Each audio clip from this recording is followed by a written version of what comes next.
3, 2, 1. Muchos éxitos. Hola, muy buenos días a todos, muy buenas tardes en algunos países. Nos encontramos nuevamente en nuestro foro virtual Miradas del Patrimonio Cultural Inmaterial de Latinoamérica frente al COVID-19, presente y futuro. Este ya es nuestro cuarto foro, Miradas desde la seguridad alimentaria y resistencia comunitaria. Como hoy nos acompañan 4 personas. Una de ellas está en este momento con un pequeño problema tecnológico, pero esperamos que pueda ser superado.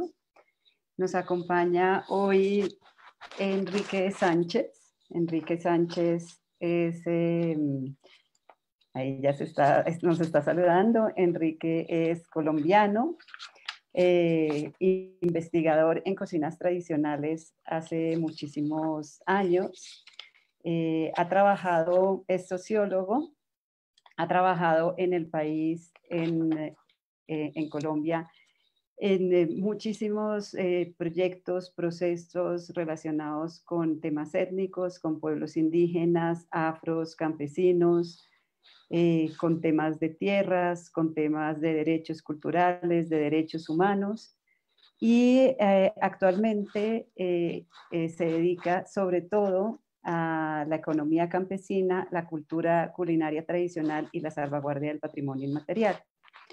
Ha sido coordinador de diferentes eventos sobre cocina y patrimonio, y en el Ministerio de Cultura de Colombia fue la persona que diseñó la Política General de Patrimonio Inmaterial y también coordinó la elaboración, la formulación de la política para el conocimiento, salvaguardia y fomento de la alimentación y las cocinas tradicionales de Colombia.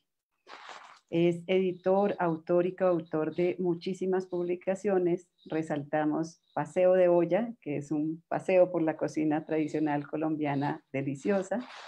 Recetas de las cocinas tradicionales de Colombia, cocina de Tumaco, Nariño, Buenaventura, mercados vivos, diversidad agrícola y cocinas tradicionales, entre muchos otros. Enrique, muy buenos días. Buenos días, Adriana y compañeros de esta mesa, Milvian, Mauricio, Ivonne, David, y nos faltó nuestra querida Rosa, que debe estar en camino, ¿no? Nuestra compañera de El Salvador. Muy contento de estar participando en esta conversación sobre un tema tan importante como es el de la soberanía alimentaria de nuestros países en relación con el patrimonio cultural inmaterial. Gracias, Enrique. Compañero de muchísimos años de trabajo. Nos acompaña también Mauricio Mireles. Mauricio es oficial en políticas para pueblos indígenas e inclusión social de la FAO para América Latina y el Caribe. Tiene una amplia experiencia internacional en temas relacionados con la inclusión social y las políticas de patrimonio, de políticas de desarrollo rural. Antes de su ingreso a la FAO en marzo del 2019, coordinó iniciativas de cooperación sur-sur, protección social, alimentación escolar y agricultura familiar en Brasil, Ghana, Sao Tomé y Príncipe, Malawi y Mozambique.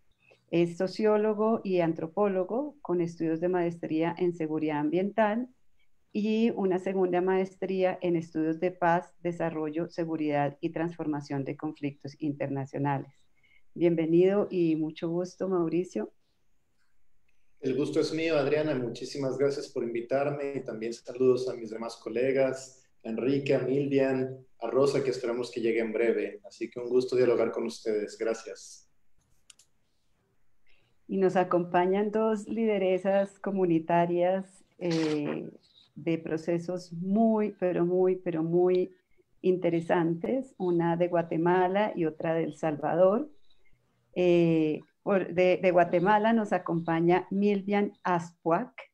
Ella es mujer maya Cachiquel y es directora de la Asociación Femenina para el Desarrollo de Zacatepeques. AFEDE se llama la asociación. Es terapeuta con estudios de contaduría pública y auditoría de la Universidad Mariano Gálvez de Guatemala.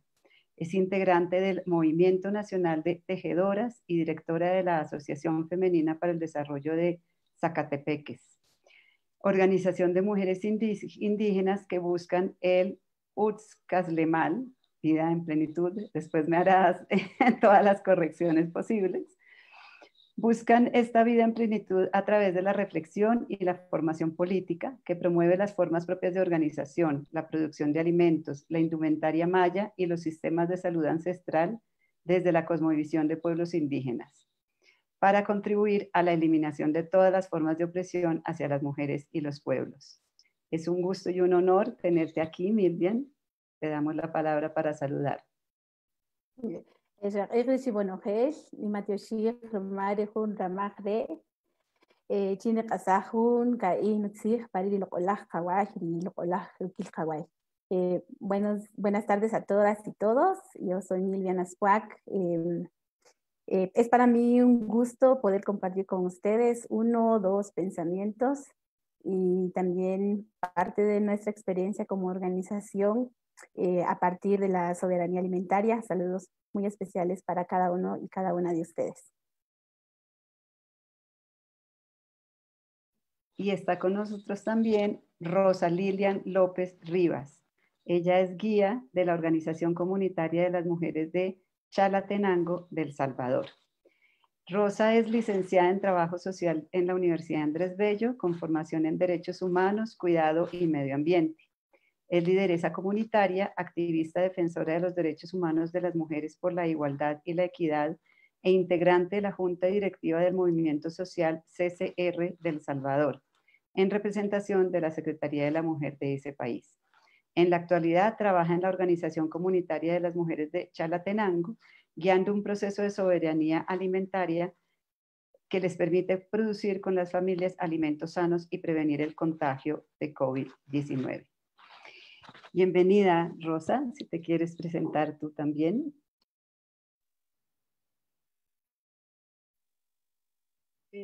Buenas tardes a todos y todas. Un verdadero honor estar acá en el foro. Gracias a Crespial por la invitación. La verdad que es algo para mí muy innovador, principalmente tocando un tema tan importante, creo que para el mundo entero, lo que es la soberanía alimentaria. Gracias.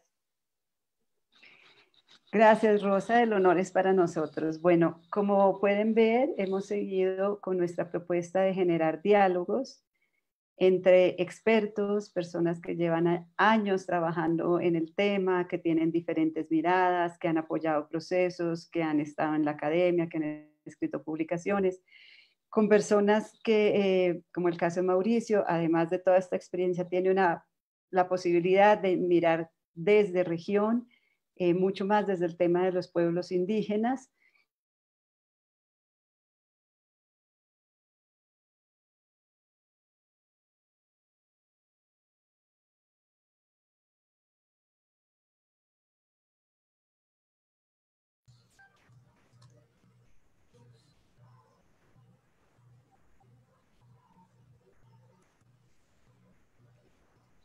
Y trajimos dos experiencias muy fuertes, lideradas por mujeres, porque justamente este es un tema muy relacionado con la mujer y con su rol en la seguridad y la soberanía alimentaria. ¿Por qué estamos trabajando este tema y por qué lo querimos traer aquí desde el Crespial?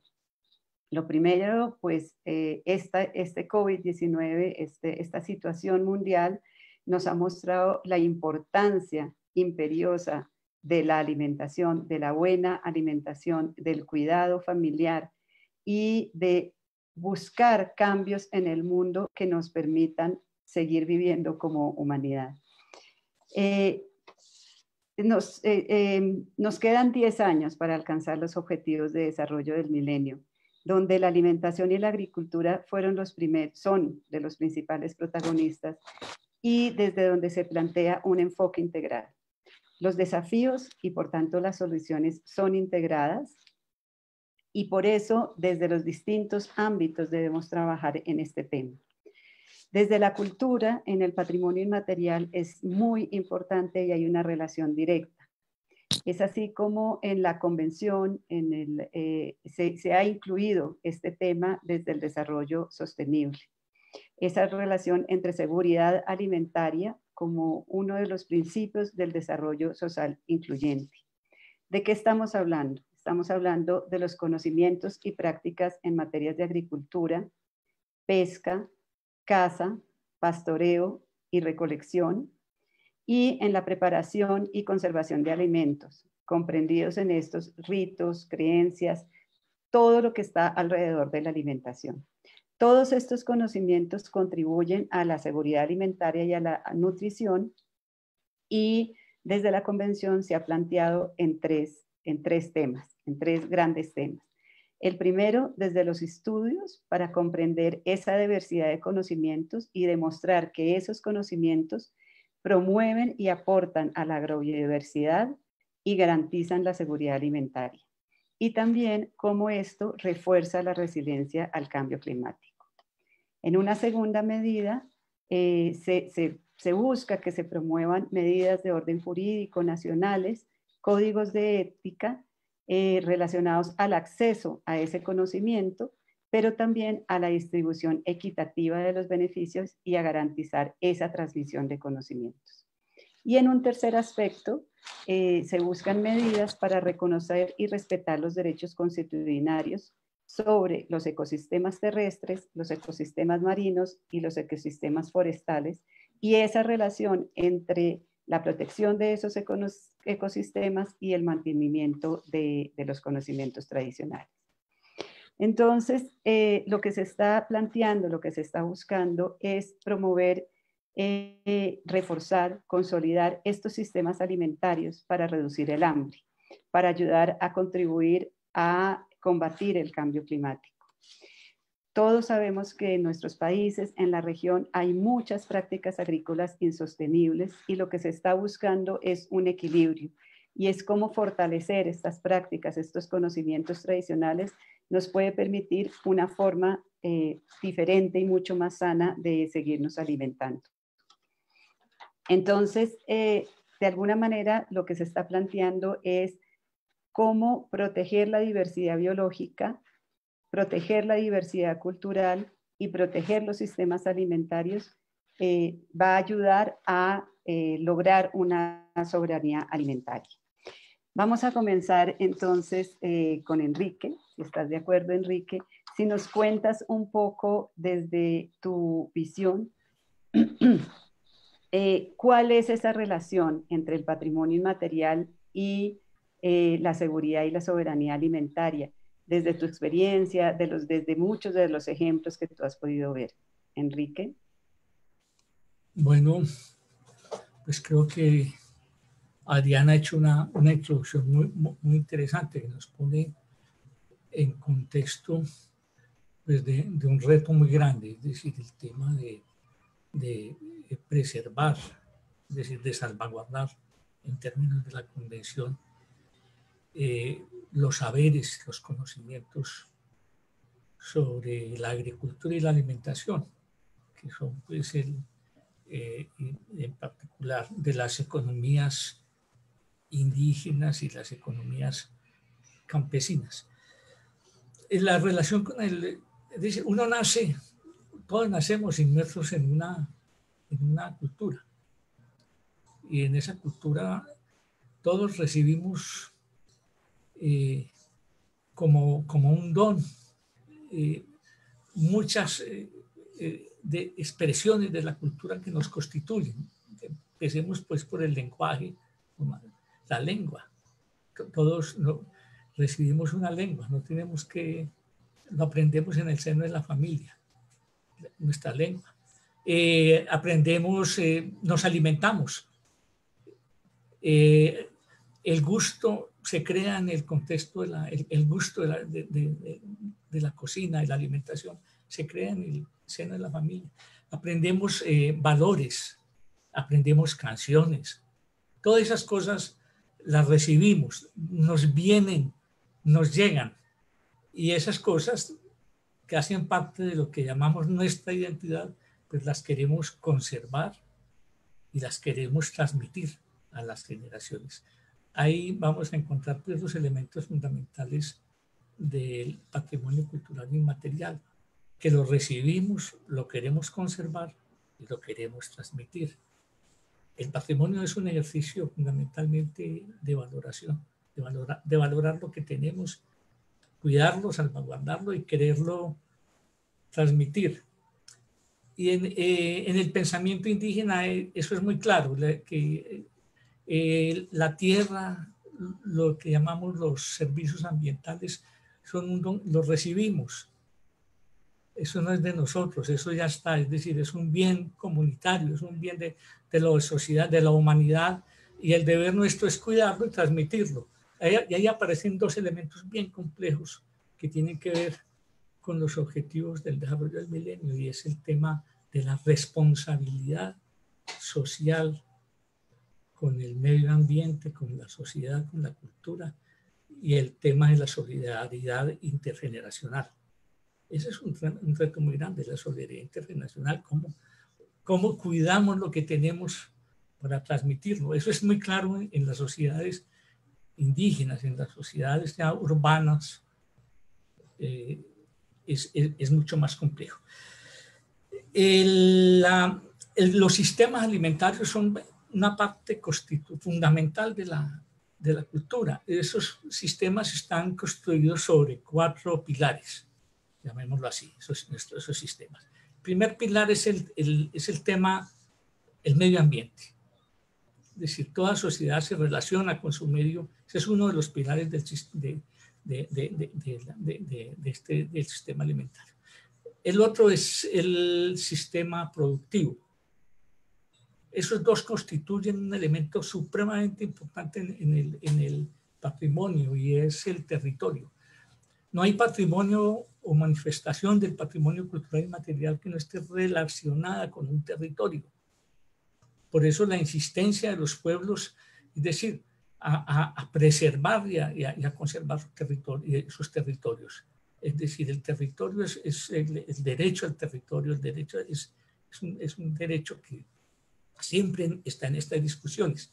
Por eso uno de los problemas más graves del patrimonio inmaterial es cuando se comienza a desterritorializar, a perder esa relación territorial. El tercer pilar de esto es obviamente el tema de la cultura culinaria. La cultura culinaria es el otro pilar sobre el que está cimentado el sistema alimentario, es la cultura culinaria, que es todo el proceso de transformación de los productos agrícolas en alimentos para el consumo humano. Y el cuarto pilar es el relacionado con el tema del acceso a la alimentación y el acceso y los derechos. No solamente los derechos consuetudinarios, sino también los derechos de los estados, que establecen en su mayoría el derecho a la alimentación como un derecho mayor, como un derecho fundamental. Estos 4 pilares están atravesados por unos factores que es lo que los hace, que los valora y los hace importantes desde el punto de vista de la cultura. Y es que la agricultura, la cocina, los conocimientos ecológicos, los conocimientos sociales, las normas, están mediadas por el conocimiento. Es decir, entonces encontramos todos esos sistemas cognitivos, todos esos saberes asociados a la producción, a la transformación, a la cocina. Encontramos un tema supremamente importante, la memoria, la historia y la memoria. No hay cocina sin memoria. Es decir, eso es seguramente el tema de todas esas cosas. Además, alrededor de esto hay valores, hay tradiciones, y esas cosas son lo que constituyen la identidad. son los constituidos de la identidad, que son todos estos elementos intangibles, son los que finalmente vamos a valorar. Hoy seguramente almorzamos, pues Milvia seguramente se comería comerían un buen pipiano, unas buenas tortillas, pero si uno mira ese maíz que hay allí, ese maíz está cargado de historia, ese es el producto de una cadena de cientos de miles de generaciones que nos hicieron que nosotros pudiéramos estarnos comiendo ese pepián, yo me comí una arepa muy sabrosa, toda de maíz. En su historia, los pueblos mesoamericanos, pues el origen de los seres humanos fuimos hechos de maíz, según dicen las narraciones de origen, nos hicieron de maíz. Y hay el dicho que uno es lo que no come. Y así encontramos de que hay toda una historia detrás de cada plato. De lo que yo me comí, yo puedo mirar. O sea, eso es lo importante del patrimonio cultural inmaterial, que está allí. Lo que estamos viendo físicamente es simplemente una red de relaciones. Y esa red de relaciones a veces es conflictiva, porque en la cocina allí está todo el tema de la producción, de la economía campesina, que es muy complicado. Es decir, la economía campesina padece graves amenazas hoy en día por muchos factores. Está todo el tema de conservación de semillas y de manejo de semillas. Y ahí hay conflictos. Los mexicanos han tenido que enfrentar serios problemas por el tema de los derechos, llamados derechos de propiedad intelectual, frente a compañías multinacionales. Está todo el tema de la calidad de la alimentación. Nosotros cada vez dependemos más de los alimentos procesados que vienen de la industria en detrimento de la calidad y de la salud alimentaria. Y entonces hay problemas de salud supremamente graves, la obesidad, tantas cosas que hay hoy en día en estas cosas y que, en fin, tiene que ver con todas las relaciones ambientales de una sociedad que nos plantea. De pronto podemos hablar más adelante de ese desorden ambiental, cómo nos lleva pues, a todo el tema de enfermedades, en fin. Y simplemente señalo estos elementos para indicar de que este sistema es un sistema supremamente delicado que necesita, es decir, alrededor de esto hay un proceso, una movilización de las comunidades locales, de los pueblos originarios, pero también necesita medidas del sector público, de medidas sociales que realmente protejan y contribuyan a la salvaguardia de ese patrimonio que constituyen los sistemas alimentarios de los pueblos, de las comunidades y de las naciones. Dejo aquí para después intervenir, seguir en la discusión. Muchas gracias, Enrique. Bueno, creo que nos diste todo un marco para entender esa relación entre el patrimonio inmaterial y la alimentación, la seguridad y la soberanía alimentaria. Resalto el tema del sistema que además es un sistema de una red de relaciones, pero que es un sistema delicado que necesita de una parte de los procesos comunitarios, de los procesos campesinos, de comunidades originarias, pero también, y es muy importante ese llamado al Estado, ¿no? También. Y a muchos otros actores, investigadores, ONGs. Nos recordaste los 4 pilares: los sistemas productivos, la cultura culinaria, el acceso y derechos. También ese tema de derechos es muy importante. Dentro de todo esto, vamos a irnos donde Mauricio, a que nos cuente un poco desde tu experiencia y desde la FAO, qué son lo que ustedes llaman los sistemas alimentarios y también los sistemas de patrimonio agrícola tradicionales, desde los pueblos indígenas. Si nos cuentas un poco qué son y cuál es la situación en este momento, de alguna manera, en la región en este tema. Muchísimas gracias, Adriana. Bueno, yo voy a intentar hacer una primera intervención basada en dos grandes pilares. La primera hablando de manera un poco más general sobre qué son los sistemas alimentarios y posteriormente hablando de manera más específica sobre qué son los sistemas alimentarios indígenas, aunque mucho de esto está muy bien clasificado dentro de la intervención de Enrique. Primero que nada, creo que es muy importante reconocer que los sistemas alimentarios abarcan a todas las personas y a toda la gama de actores y sus actividades interconectadas en la alimentación de una población, que va desde cultivar, cosechar, empacar, procesar, distribuir, vender, almacenar, comercializar, consumir y también eliminar alimentos. Es decir, es algo verdaderamente amplio. Y en la medida en la que el aumento de la población ha aumentado, también se ha urbanizado, se ha complejizado la relación de los sistemas alimentarios y aquellos conflictos que hablaba Enrique se hacen a veces muy presentes porque hay más actores que participan del todo. Muchos de los sistemas alimentarios actuales en el mundo necesitan una transformación para las personas, para el medio ambiente y el clima y para nuestro futuro compartido. La pandemia del COVID-19 ha expuesto aún más peligrosas deficiencias en nuestros sistemas alimentarios y ha amenazado activamente las vidas y los medios de subsistencia de las personas en todo el mundo. Incluso antes del inicio de la crisis actual, la evidencia de la transformación nunca había sido más clara. Y esto se demuestra con una situación, una paradoja. ¿Qué pasa?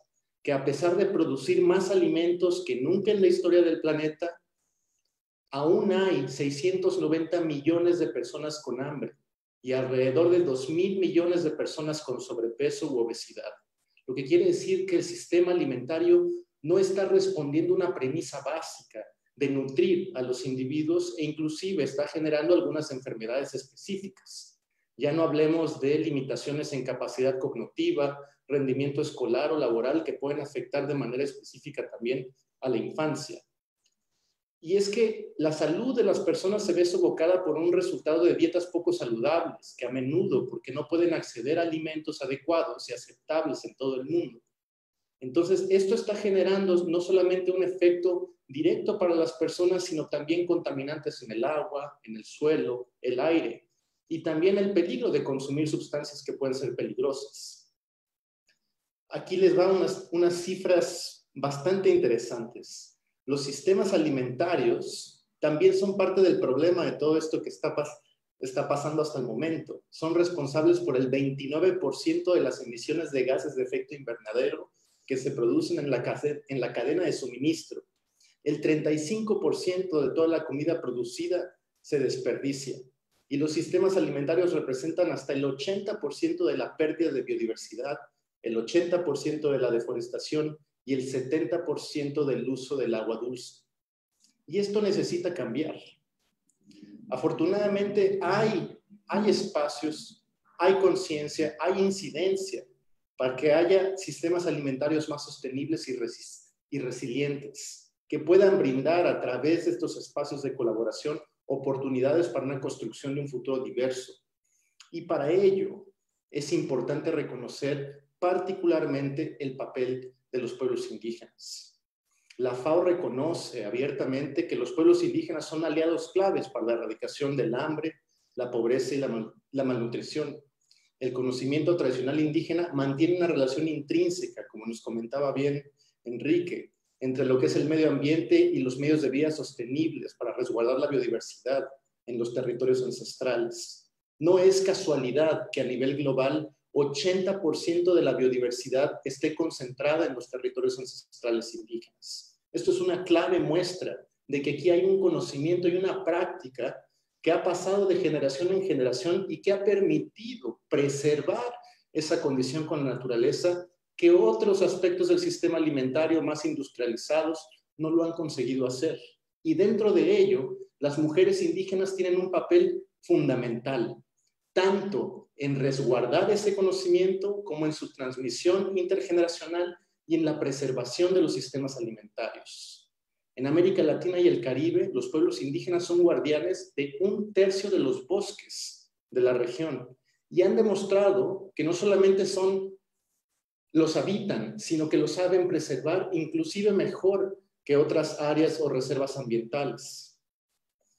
Esto significa que durante muchos años los sistemas alimentarios indígenas han sabido mantener una relación muy positiva con los medios de vida, con la naturaleza y con nutrir.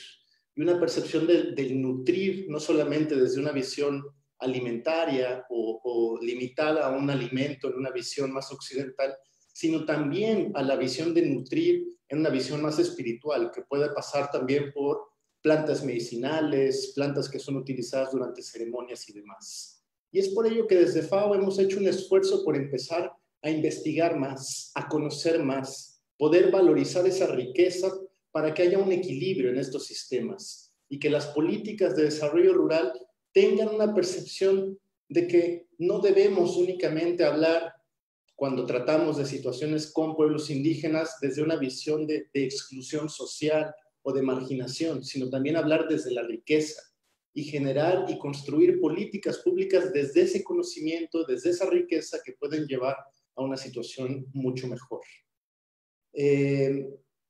Tengo más a decir, pero tampoco quiero robar demasiado tiempo de esta primera intervención, así que yo creo que pararía por aquí en este momento. Muchas gracias. Mauricio, muchísimas gracias. Creo que después de lo dicho por Enrique, has complementado y ampliado desde una visión, desde la visión un poco de la FAO, la gran problemática, el gran desafío en el que estamos como humanidad frente a estos sistemas alimentarios que están generando consecuencias muy graves relacionadas con el hambre y con el medio ambiente, y cómo necesitamos una transformación, casi diría una transformación radical, para buscar estos sistemas, pero de una forma sostenible y resiliente.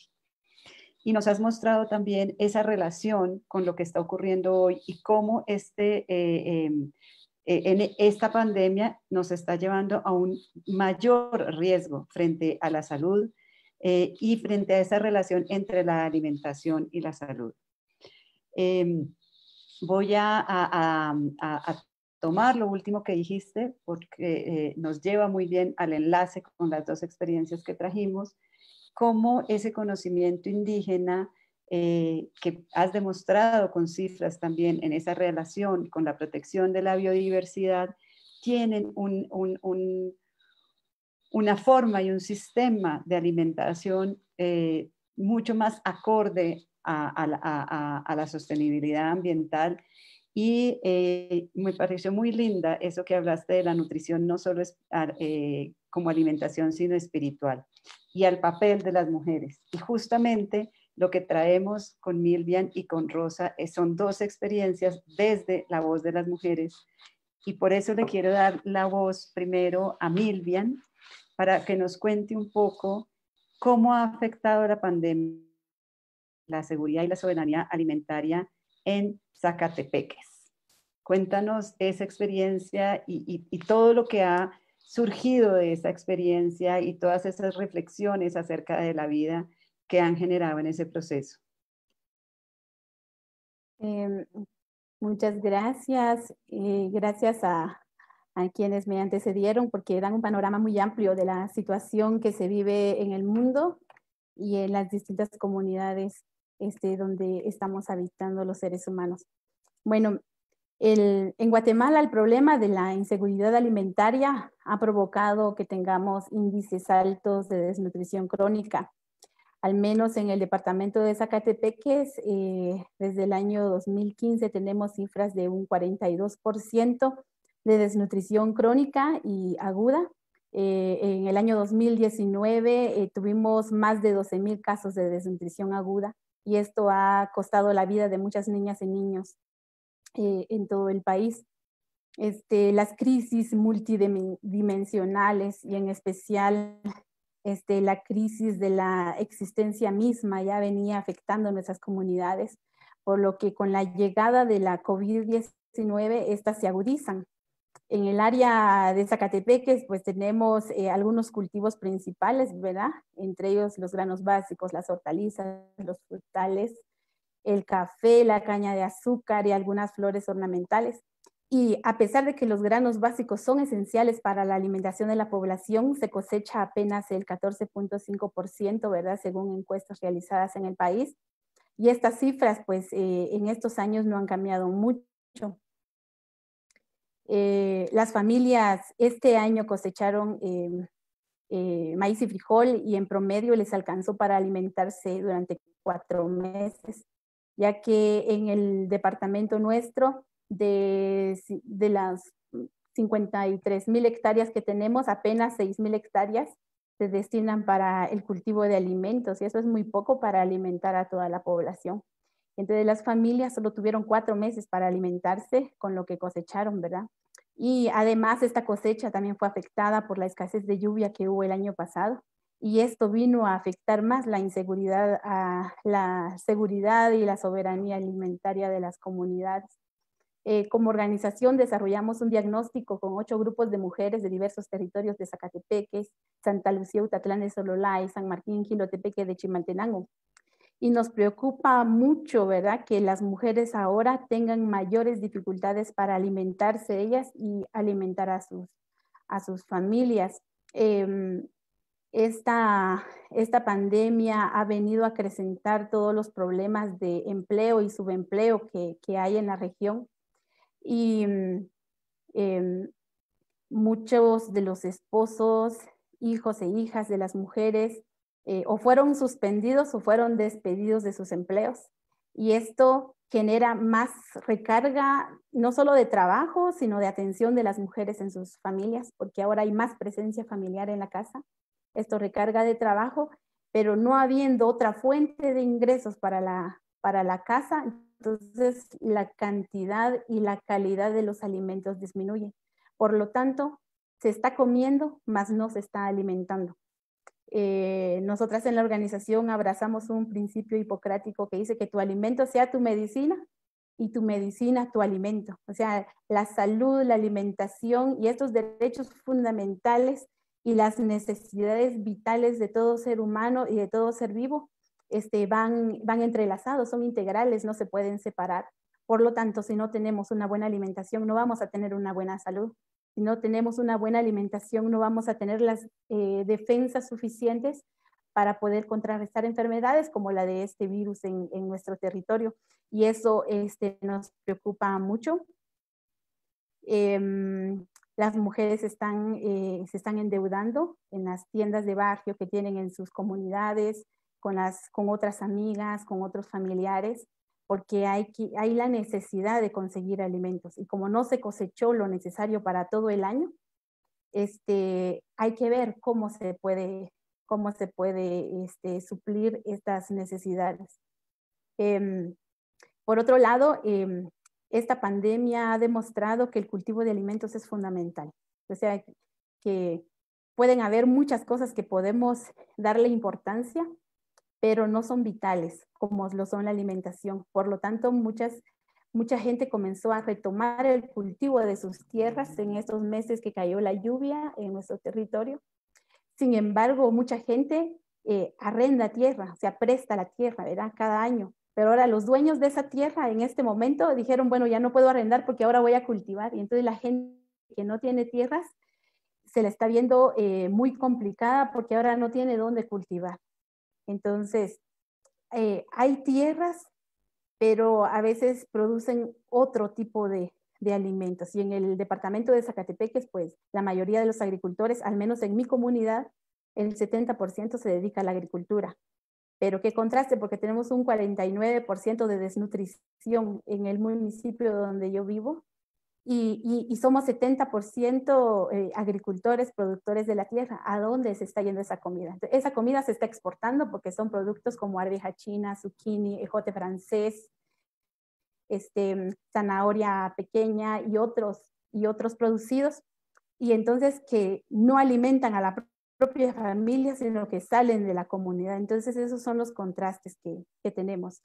pero aún así las familias no cuentan con ese dinero de la venta de sus producidos, sino que ese dinero se queda en los agroservicios, que son las tiendas donde venden la semilla mejorada o venden abonos químicos, y ahí se queda el dinero. Por lo tanto, alimentación para la familia no se está garantizando. Entonces, o sea, los problemas de la inseguridad alimentaria se están agravando en el territorio. Apenas llevamos 8 meses, 7 meses de este año y ya se está sintiendo hambre en muchas de las comunidades y eso es muy preocupante para nosotras.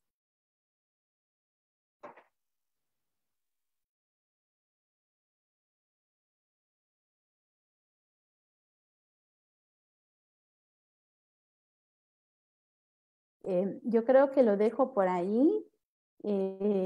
Más adelante pues voy a hablar un poco de lo que estamos ya haciendo frente a esta realidad y lo que pensamos también para el futuro.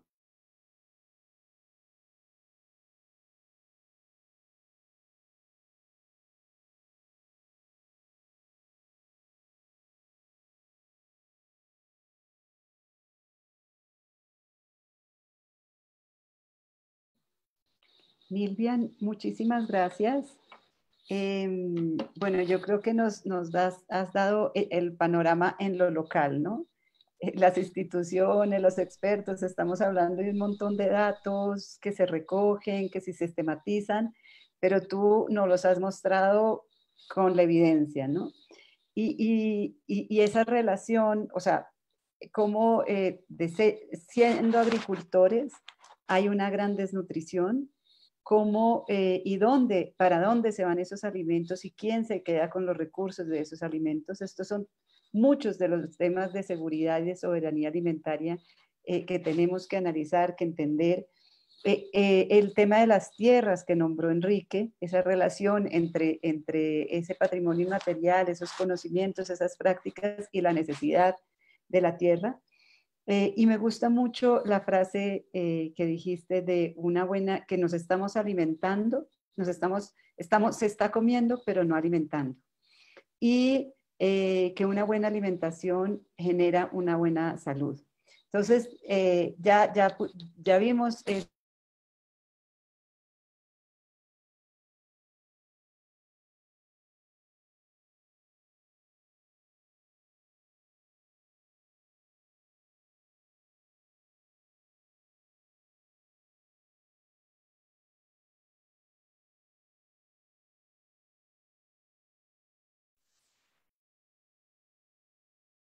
se fue un momentico el internet, ¿me alcanzaste a escuchar, Rosa? Si nos compartes cómo ha afectado la pandemia en tu comunidad de Chalatenango. De acuerdo, muchas gracias a todos por tus aportes, la verdad que estoy aprendiendo mucho y conociendo mucho. Contarles que primeramente acá en Chalatenango, una de las cosas que no podemos olvidar, hablar de lo que es de la pandemia en relación a la soberanía alimentaria, afectó en una gran medida todo lo que el sistema emocional de toda la población. Fue algo que no lo esperábamos. Entonces esto en primer momento vino a entrar como en un sistema de pausa o de shock. Entonces todo esto, los procesos que teníamos con un cierto grupo de mujeres enfocados a todo lo que es los temas de soberanía, los saberes y los aprenderes, se estancaron por todas las restricciones que se pusieron enfocados todo a lo que es a la cuarentena obligatoria. Muchas mujeres les costó un poco, o nos costó, para de una manera general, adaptarnos o hacer como un reset, saber que estaba la pandemia, pero cómo empezar otra vez a hacer las actividades que nos corresponden hacer, principalmente la siembra de cultivos en cada hogar, sabiendo que estábamos en un momento muy difícil, habían restricciones para que salir a buscar el abastecimiento diario del hogar. Entonces ahí es donde nace la gran necesidad y la gran importancia de ponerle un poco más de interés a lo que es a cultivar, como dice la compañera. Lo que antes no se tenía como descuidado, las tierras, pero ahora dicen, bueno, sabiendo que a pesar de los años ha habido muchas historias, han habido guerras, han habido diluvios, han habido todo, pero la alimentación siempre ha sabido salir adelante sin importar lo que tenga que salir. Sabiendo que en la alimentación y teniendo los conoceres y los saberes de nuestros antepasados, poniéndole ese gran amor a lo que es a la tierra, a los cultivos, solo así vamos a salir de cualquier guerra, de cualquier pandemia, a lo que estamos atravesando. Una de las limitancias que lo vimos frustradas en esto de la pandemia, en raíz de la soberanía alimentaria, fue que no contábamos con los recursos necesarios para llegar a las comunidades, a darles motivación a las mujeres, a sembrar o de una u otra manera los recursos orgánicos para que ellas pudieran abastecerse, porque ya estábamos entrando en una temporada de siembra, ya venía lo que era el invierno, entonces todo el mundo estaba con la necesidad de querer sembrar, pero no había esa movilidad para hacerlo. Otra cosa que afectó grandemente fue que, como siempre, toda alza de todo, cosa que se da, la alza de precios. Sabemos que lo que estamos cultivando, porque nosotros aquí en Chalatenango, el cultivo se hace de una manera pequeña, propia, para abastecer cada familia. No se les da la orientación de que de ahí va a ser como un medio de vida, que va a generar recursos económicos. Si el excedente se da, qué bueno, pero lo principal es que ellas sean autosostenibles en su hogar, que lo que están cultivando, lo básico, que sea para la familia, para consumo propio, porque solo ahí no estamos poniendo lo que es la dinámica de la soberanía alimentaria, como la interacción de familia. El tema es que los niños no iban a la escuela, pues los niños se integraban a hacer todo lo que es las técnicas agroecológicas, el sustrato para sembrar, recubrir la tierra con todos sus ingredientes, y explicando, las madres le explicaban a sus niños cómo que la tierra iba a producir alimentos, y si producía alimentos vamos a estar nutridos, vamos a estar sanos para sobrellevar cualquier tipo de enfermedad. Muchos niños decían, mamá, yo voy a sembrar rábano, voy a sembrar pepino, tomate y me voy a alimentar bien para que el virus a mí no me haga nada, porque hablábamos mucho que estábamos bien alimentados. No, comete esta sopa de verduras, mira, esto lleva estas hierbas, si comes esto, el virus no te va a llegar. O sea, le vendíamos eso a los niños para que ellos crean la importancia de alimentarnos con lo que mamá está cosechando en casa. Viéndole, y él desde ahí también va a replicar eso cuando él sea un adulto a la familia. De ahí es que nace el concepto de que mujeres con autonomía produciendo alimentos sanos con la familia para enfrentar la pandemia. Fue un concepto que nace, es una idea que nace en ese momento que estábamos en lo más fuerte que se vio aquí en El Salvador, que lo que fue marzo, abril, mayo, que fue lo más fuerte de la pandemia. De repente se decía, porque en esos meses aquí son de verano, y en el verano prácticamente es bastante limitado que las mujeres estén en sus huertos caseros por el tema de la sequía. Sabemos que el tema de sequía es un tema bastante amplio, y de repente en las comunidades se cultiva más en invierno. Llegaron a un punto que se decía, bueno, si no viene el suministro, el carro de la verdura, pues no vamos a tener verduras, porque, o sea, y ahí donde empiezan a despertar y decir, pero si lo hubiéramos preparado para esto, entonces siento que el COVID ha venido a dejar un gran dolor, un gran vacío en todo el mundo, porque es algo que se ha perdido, no son datos, se han perdido personas, seres queridos. También nos ha venido a dar una gran lección, preparados como aquí un lema con las pilas puestas. Y qué mejor contar con un sistema alimentario sano, adecuado. Eso es una de las cosas que más nos van a llevar a crecer en esto y a dejar un legado en la sociedad. A desaprender tantas cosas que la industria hoy en día nos están haciendo creer que lo que viene en lata, que que todo lo que se produce en campo también las empresas lo pueden modificar de una manera más sustentable o más práctica, y no es así.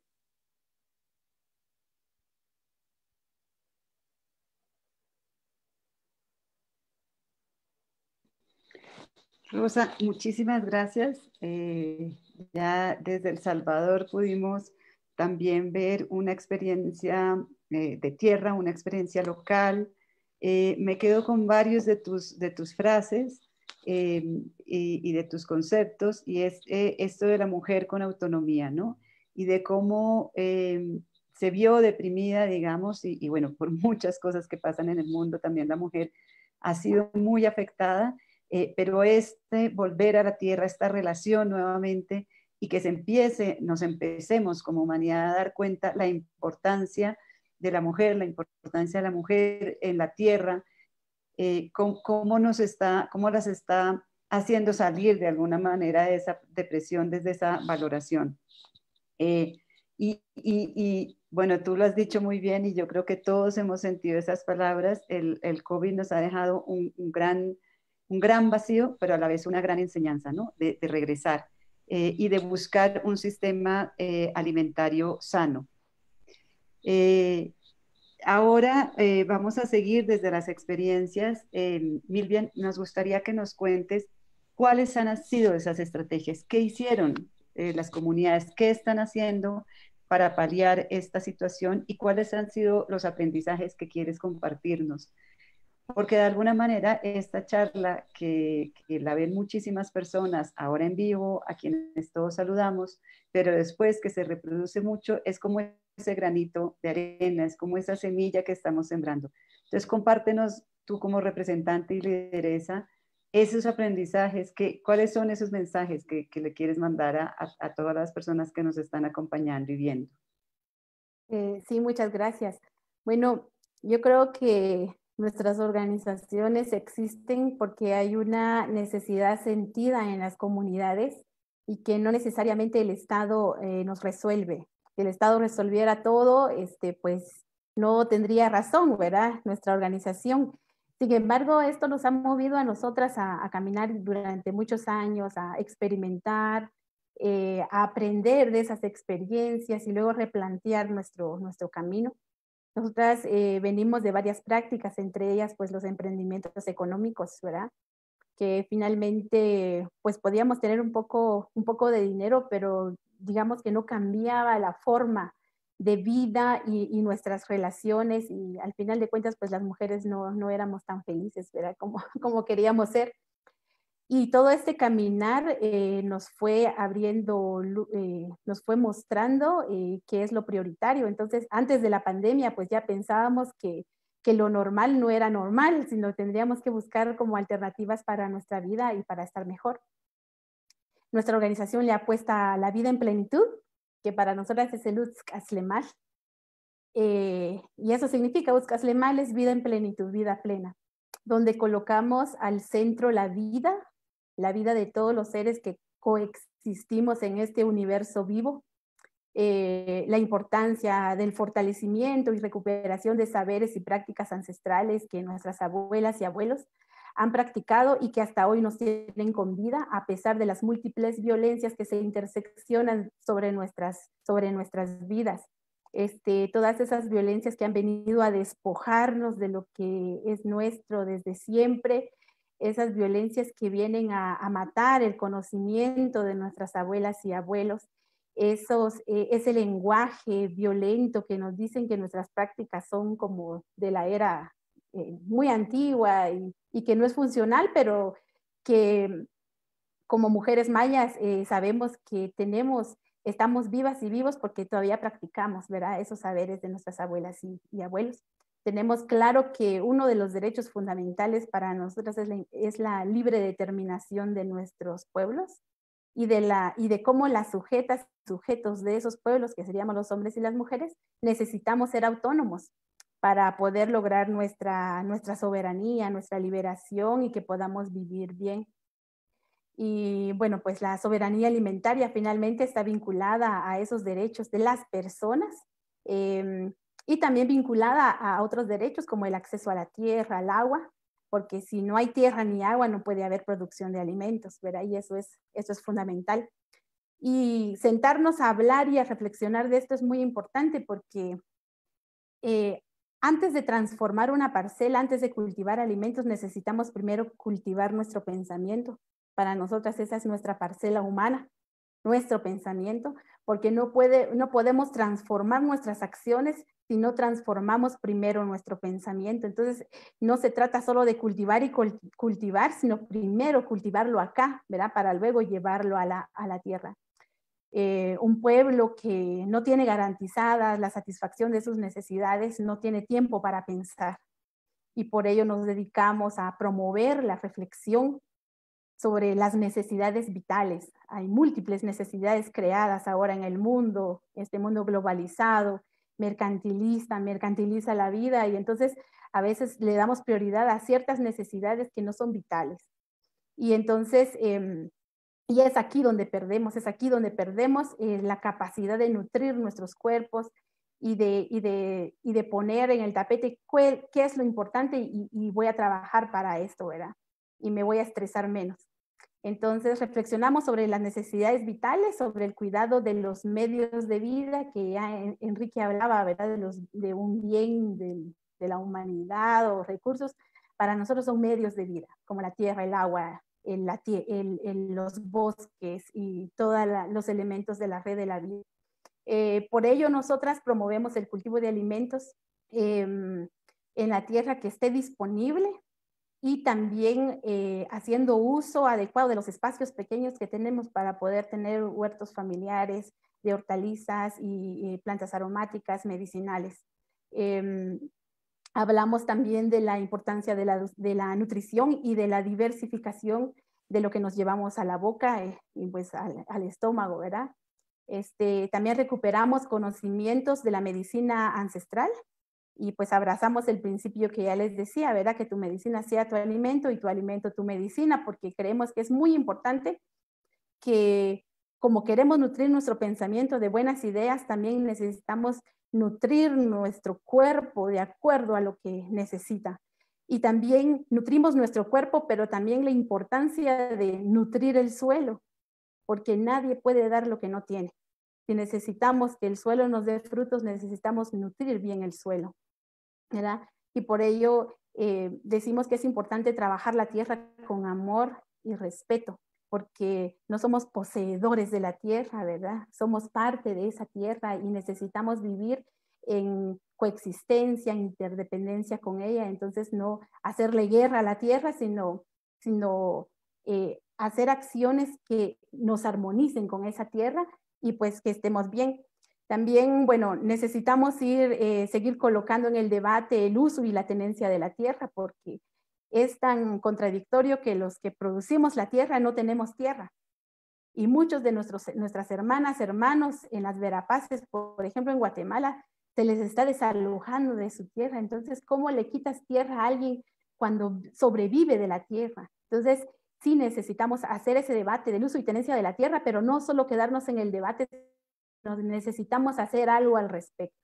No podemos solo hacer reflexiones sin transformar las acciones. Entonces, para eso es importante, y para ello también los gobiernos de los estados tienen que ponerle atención a esa parte. Y es lo que estamos haciendo las mujeres. Somos mujeres agricultoras, comerciantes, tejedoras. Entonces estamos realizando diversas prácticas para cuidar la salud en las comunidades, a nuestras familias. Cultivamos la tierra para alimentarnos. Las tejedoras están haciendo mascarillas para la bioseguridad, y estamos haciendo distintas acciones que al Estado no le está costando a la propia comunidad, y ese es el aporte inmenso que hacemos pues a cada uno de nuestros pueblos. Milvian, muchas gracias. Escucharte es como un despertar de conciencia. Yo creo que en estos tiempos muchas personas, así no seamos indígenas, nos estamos replanteando pues nuestro lugar en el mundo, nuestro servicio al mundo, la educación a nuestros hijos, ¿no? Y yo creo que nos has dicho cosas muy, muy, muy bellas, La primera, la de identificar las necesidades vitales. Yo creo que el mundo nos estábamos confundiendo mucho de cuáles eran las necesidades. Y ustedes que están en contacto con la tierra y en recuperar también un montón de saberes perdidos, pueden ayudarnos a despertar esa conciencia de cuáles son las necesidades vitales y en ese sentido de cómo cultivar nuestro pensamiento. Yo creo que ese es un tema muy bonito además y que tenemos cada vez más que aprender, que enseñar y que tiene que ver con todos esos rituales, con todas esas creencias también, ¿no? Cultivar no es solo un tema técnico, tecnológico, sino que alrededor hay muchísimo y en todos esos rituales y creencias alrededor se está cultivando el pensamiento. Y quizás tenemos que empezar a buscar conjuntamente como humanidad transformar esa forma de cultivar nuestro pensamiento. Y también esa relación de nutrir el suelo, ¿no? Porque la relación se ha perdido. Se ha perdido esa idea de que la tierra es un ser vivo, que hay que nutrirlo como tenemos que nutrirnos a nosotros. El cuarto elemento muy bello que con creo que Rosa también va a compartirnos muchas cosas, es la de que tu medicina sea tu alimento y tu alimento sea tu medicina. Yo creo que olvidamos eso también como humanidad, ¿no? Y el comer se volvió una cosa muy funcional y corres de un lado para el otro y comes cualquier cosa y entre más rápido y menos tiempo tengas para prepararlo, pues mejor porque tienes mil cosas que hacer. Entonces, eso de volver a entender que el alimento es una medicina es muy, muy, muy importante. Y también el último punto que pusiste, yo creo que las responsabilidades que tienen los estados y que tenemos los que trabajamos con los estados, de mirar el tema de la tierra también, ¿no? ¿Por qué los que producen la tierra no tienen tierra? Esa es una pregunta que tenemos que también desde la FAO, desde varias instituciones que pensarnos. Rosa, ¿nos quieres compartir tú también desde tus comunidades cuáles han sido esas enseñanzas, cuáles son esos mensajes que tú quieres dejar aquí en esta conversación a partir de todo ese proceso que ya nos empezaste a contar que hicieron las mujeres para recuperar el alimento?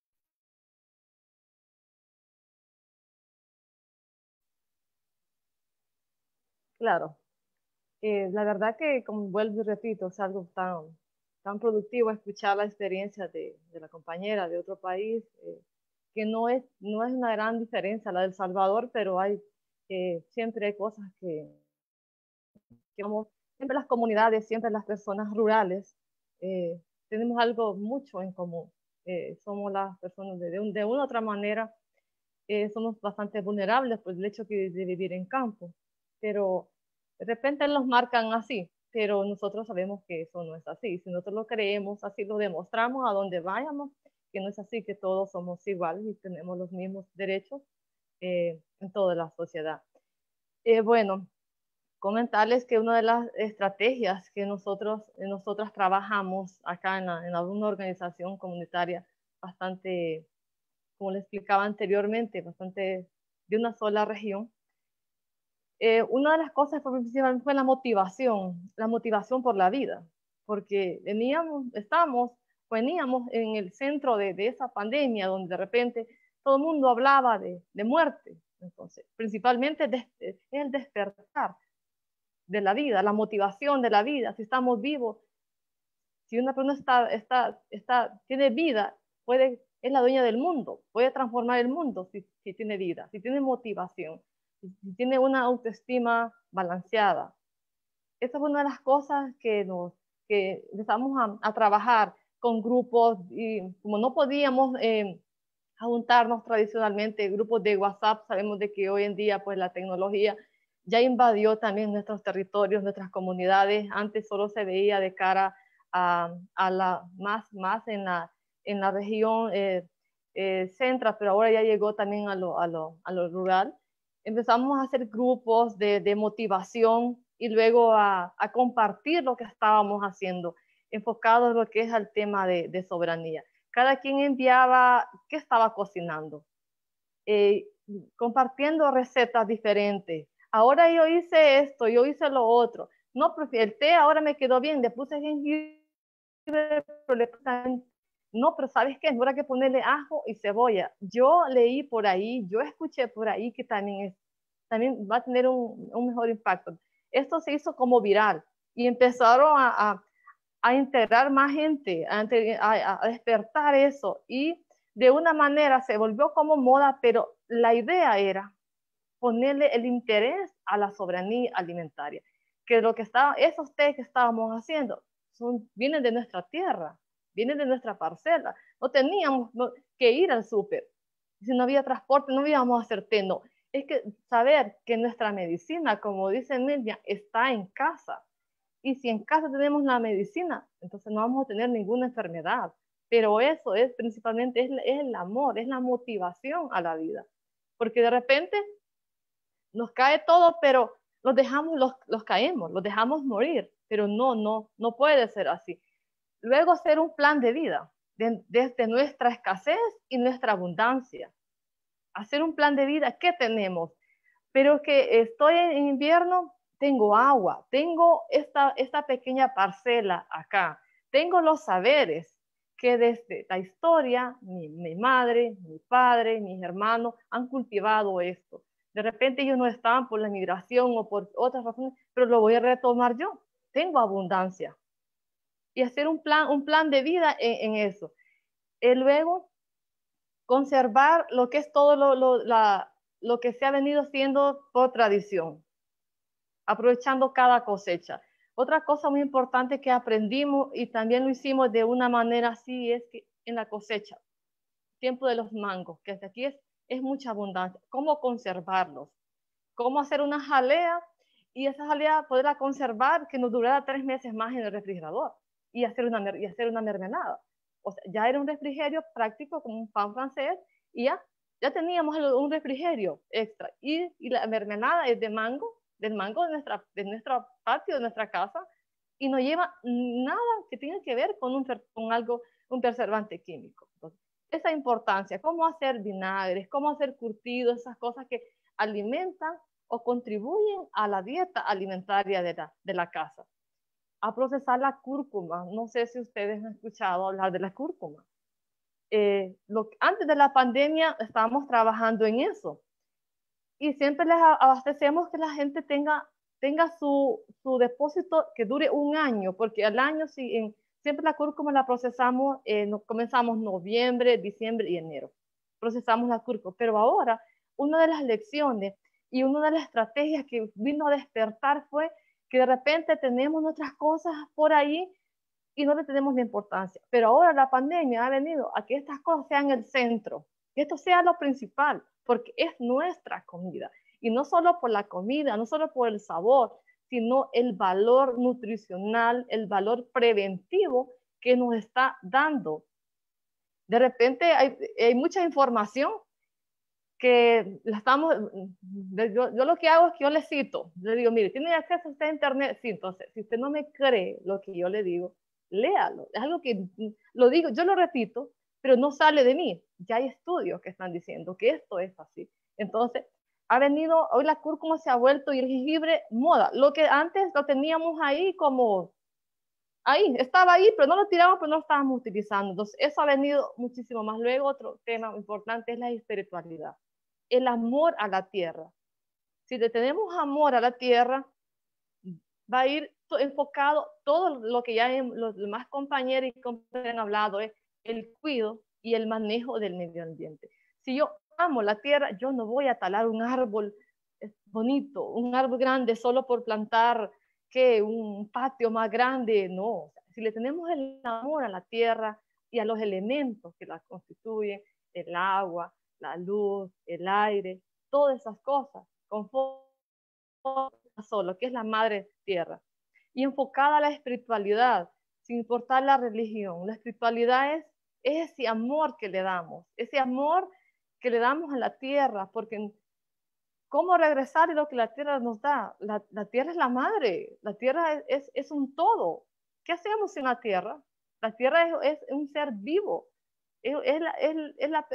digamos que es madre. ¿Qué es una madre para nosotros? Es la que nos protege, es la que lo prevé de todo. Entonces, si le tenemos el amor, como tenemos el amor a nuestra madre, a la tierra, el mundo puede cambiar.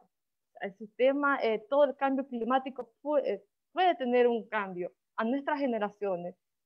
Tal vez nosotras estamos bueno, aquí donde nosotros vivimos, gracias a Dios vivimos en una área bastante cálida, pero hay otras personas que no, ya no se están contando con un aire cálido. Entonces, si empezamos a despertar ese amor por la tierra, vamos a tener todo lo demás.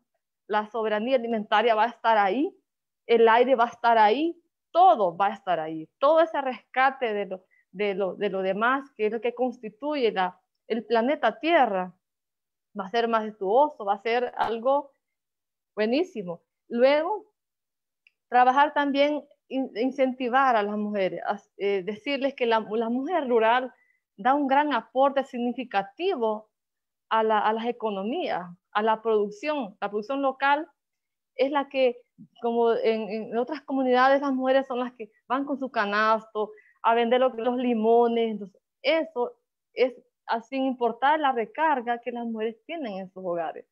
Porque en esta pandemia ha habido principalmente las mujeres llevan la carga doméstica se ha triplicado. Sus niños han estado todo el tiempo, ellos no han ido a la escuela, ha tenido que ser maestra, aparte de todos los cuidados, ha tenido que ser maestra, orientadora de los niños. Y de repente no sabían ni cómo utilizar un dispositivo, porque hoy las clases han sido así. Han aprendido a todo esto. Y han salido adelante, hemos salido adelante. Entonces, esto sí ha sido como, entonces, hacer sentir que nosotras, de mujeres, podemos cambiar el mundo si nos unimos, si somos fuertes, pero tenemos un gran reto, la unidad entre nosotras, ser cada vez más fuerte y ser más unida. Y luego, me gusta mucho cuando la compañera habla mucho del pensamiento.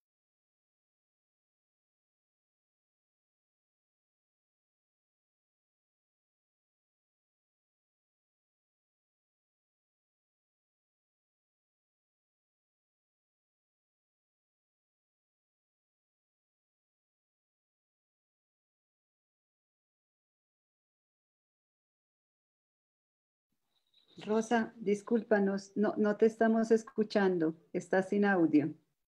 Te escuchamos hasta el tema de la unidad de las mujeres, la importancia de la unidad de las mujeres para cambiar todo este pensamiento, pero a partir de ahí ya te dejamos de escuchar. Disculpe, creo que se me movió algo acá. No, le decía que la unidad de las mujeres es muy grande, y más en estos temas de pandemia, de crisis emocional. O sea, si nos vemos unidas a intercambiar nuestros conocimientos, a intercambiar nuestras semillas, a dar ese aliento entre nosotras mismas, podemos hacer un gran cambio en la sociedad y ser más fuertes y ser más unidas. Ya para ir cerrando, le decía que me gusta mucho el pensamiento de que tu medicina sea tu alimento y tu alimento sea tu medicina. Si cada uno de nosotras y nosotros tuviéramos el conocimiento o tuviéramos la conciencia, ¿qué estamos ingiriendo a la hora que vamos a ir al supermercado? Saber la procedencia de cada cosa. De igual manera estuviéramos sanos, pero es algo bastante imposible lograrlo, pero que al menos cuando vayamos a un supermercado y veamos esas cantidades de embutidos, pues al menos hagamos una pausa y digamos, mejor llevo verduras, mejor llevo estas verduras vienen del campo, y este embutido, pues no sé de qué empresa viene, no sé la procedencia. Comenzar desde ahí, porque de repente también estamos carentes de una educación nutricional. Deberían de los gobiernos, desde el primer grado, que los niños empiecen a leer, poner eso, una clase que diga educación nutricional. Porque de repente hay niños muy obesos, porque en los centros escolares no hay una regulación, que los niños compren muchas cosas, aquí le decimos churros, cosas así, boquitas, con una cantidad de azúcar. De repente se ven gorditos, pero no están nutridos, tienen una enfermedad. Que haya esa educación y que, y que también hay una regulación de todo eso. Así que me quedo con eso, sé que es un tema muy amplio, me emociona mucho hablar del tema, pero sé que el tiempo también es corto. Rosa, muchas gracias. Bueno, parece que hubieran hablado las dos antes de estar aquí para hacerlo complementario, ¿no? Como comenzaste partiendo desde la vulnerabilidad, también como lo planteó Milvian, ¿no? Han habido muchas violencias frente a los pueblos originarios, a los campesinos, a ese desconocimiento de los saberes y cómo de alguna manera esta pandemia les hizo ver que tenían los mismos derechos como sociedad y a empezar esa valoración y esa motivación por la vida, y desde la motivación por la vida han generado también todo ese despertar, ¿no? Ese despertar de darse cuenta que la medicina está en casa y ese compartir todos esos conocimientos, incluso a través del Internet, que ha sido una de las cosas positivas. Me gusta muchísimo, bueno, además de recordarnos la parte espiritual, que tiene que ver con todos esos rituales, con todas esas creencias, con todos esos mitos alrededor de la tierra, de despertar esa espiritualidad que nos hace recordar que además no es relacionado con la religión, sino con ese amor a la tierra, con ese conocimiento, con esa relación con el ser vivo. Pero con lo que más me quedo es con lo del plan de vida. Yo creo que es un llamado, todo esto es un despertar de conciencia y un llamado a que empecemos a hacer planes de vida. ¿Qué tenemos? ¿Qué necesitamos? Pero desde la conciencia. Y si ustedes como comunidades, pueblos originarios lo empiezan a hacer, nos ayudan también a la gente de la ciudad a tener esa conciencia. Quiero compartir con ustedes ahora algunas de las palabras de las personas que nos están escuchando antes de continuar con Enrique y con Mauricio. María Galina Triana Morales nos dice: excelente, antes de preparar la parcela es preparar la mente. Qué hermosas reflexiones de Milvian. Toda Latinoamérica tiene deudas enormes con los pueblos originarios y comunidades campesinas. El centro de debate son los sistemas de producción sostenibles y la tenencia de la tierra. Rosa Holguín nos dice: es muy importante que la pandemia permita regresar a mirar los conocimientos y prácticas desentendidas por la facilidad que nos da la industria. Sin embargo, es muy importante salvaguardar las prácticas consuetudinarias del cultivo de la huerta y la eras, plantas frescas y aromáticas que nos proporcionan alimentos básicos para la seguridad alimentaria de las familias campesinas. Marta Cecilia Ortiz dice: los cultivos orgánicos e hidropónicos han despertado el interés en las ciudades. ¿Será que estamos tomando conciencia de la importancia de volver a nuestros orígenes? Y Iberoamérica PCI nos dice: la red de portadores de Iberoamérica, patrimonio y todos los ponentes, y a Crespial por estos diálogos que nutren de conocimiento. Quizás más adelante Rosa y Milvian puedan hacer parte también de esta red. Bueno, ahora vamos nuevamente a darle la palabra a Mauricio para que nos comparta desde la FAO cómo están, cuáles han sido las respuestas de las poblaciones, de los pueblos indígenas en la región para fortalecer la soberanía alimentaria. Si tienes también algunos ejemplos o si nos quieres compartir desde los estudios que se están haciendo. Muchísimas gracias, Adriana, y la verdad es que, bueno, para mí es muy lindo poder escuchar a Mirvian y a Rosa porque nos da una perspectiva mucho más clara de lo que realmente es la situación, que a veces, como bien decían, ¿no? Cuando se hablan de números, pues se pierde un poco, ¿no? La sensibilidad de y el dramatismo de lo que realmente ha ocasionado esto. Y quizás antes de hablar propiamente del tema del impacto del COVID y de la pandemia, creo que es bueno recordar a la gente que nos escucha y que está con nosotros algunos temas demográficos. Es decir, en el año 2018 se estimaba que hay alrededor de 58.2 millones de habitantes y pueblos indígenas en América Latina y el Caribe, de los cuales aproximadamente 29 millones habitan en las zonas rurales, representando casi un cuarto de la población del mundo rural. Y esto es un dato muy importante porque muchas veces estamos acostumbrados a asociar a los pueblos indígenas como minorías o grupos pequeños, sin darnos cuenta que en realidad ellos son un colectivo muy importante y muy representativo de nuestro mundo rural en América Latina y el Caribe. Y creo que esto es un dato relevante. Y bueno, entrando ya en temáticas del COVID, el mecanismo de expertos de Naciones Unidas sobre temas de pueblos indígenas ha dicho que la propagación de la COVID ha exacerbado y seguirá exacerbando una situación ya crítica para muchos pueblos indígenas, una situación en la que abundan las desigualdades y la discriminación, el aumento de las rezaciones a nivel nacional y la posibilidad real de una depresión mundial agravarán aún más la situación, causando un temor de que muchos pueblos indígenas y muchos indígenas mueran, no solo por el tema del virus, sino también por los conflictos y la violencia vinculados a la escasez de recursos y en particular agua potable y alimentos. ¿Qué quiere decir? Quiere decir que el COVID-19 está agravando una situación estructural de exclusión social que ya venía de antes.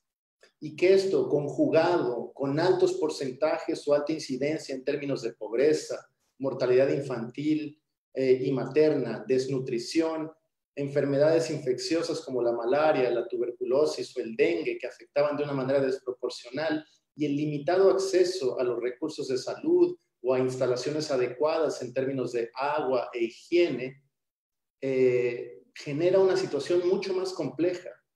Inclusive, hay muchas medidas que terminan obstaculizando las prácticas de medicina tradicional y hay poca respuesta o ha habido poca respuesta para tener acciones verdaderamente interculturales o atender de manera específica las demandas de los pueblos indígenas en el contexto del COVID-19. Esto es un cuadro muy amplio, muy general.